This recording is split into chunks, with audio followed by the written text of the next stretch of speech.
Et donc De Niro dans le film, il va s'attaquer donc à toute la famille de Nick Nolte, à sa femme et également à sa fille, interprétée par la jeune Juliette Lewis. J'avais oublié son prénom.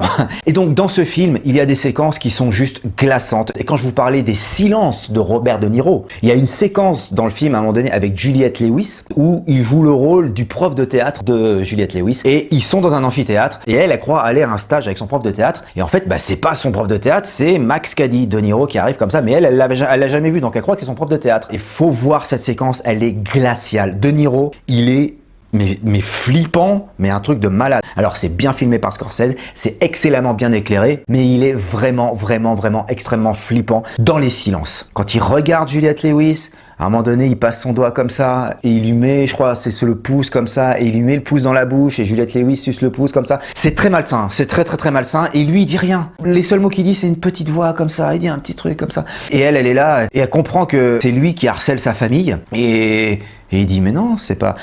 C'est fou. Et là, encore une fois, il incarne. Il ne joue pas. C'est pas du jeu. Il incarne. Les nerfs à vif, Cape Fear, Martin Scorsese. Je vous conseille vraiment ce film si vous ne l'avez pas encore vu.